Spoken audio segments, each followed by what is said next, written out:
Hello guys, അങ്ങനെ നമ്മൾ പതിവ് പോലെ ഇത് അങ്കൻവാടി എത്തിയിട്ടുണ്ട്. മുമ്പൊക്കെ ഇച്ചുവിനോട് അങ്കൻവാടി പോകാൻ യൂണിഫോം ഇടുക എന്ന് പറയുമ്പോൾ തന്നെ സ്റ്റെയറിൻ്റെ അടിയിൽ പോയി വിളിക്കുന്ന ഇച്ചുവാണ്.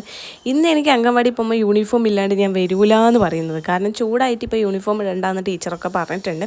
അപ്പോൾ ഇച്ചു പറയുകയാണ് എനിക്ക് യൂണിഫോം എന്നെ വേണമെന്ന്. അങ്ങനെ പറയുന്നതിലേക്ക് ഇപ്പം എൻ്റെ ഇച്ചുമോ മാറിയിട്ടുണ്ട്. അതെനിക്ക് ഭയങ്കര ഒരു സന്തോഷമായി. പിന്നെ ഇടക്കിടക്ക് അവനൊരു മടിയും വരും, അത് വേറെ കാര്യം.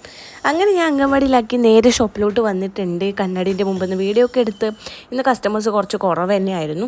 അങ്ങനെ ഉച്ചയായപ്പോൾ എൻ്റെ കുക്കുംബറും മുട്ട ഓംപ്ലേറ്റും ചോറും പരിപ്പറയൊക്കെ കൂട്ടി അങ്ങോട്ട് തിന്ന് വൈകുന്നേരം ആയപ്പോഴേക്ക് അതാ ഒരു കോള് വരുന്നു. ഇച്ചുവിന് നല്ല ക്ഷീണവും പനിയും ചുമയൊക്കെ ആയിട്ടുണ്ട് എന്ന് പറഞ്ഞിട്ട് അങ്ങനെ വേഗം ഇച്ചുവിനെയും കൂട്ടി ഞാനും അമ്മയും കൂടി ആ ആശുപത്രിയിലോട്ട് പോയിക്കൊണ്ടിരിക്കുകയാണ്.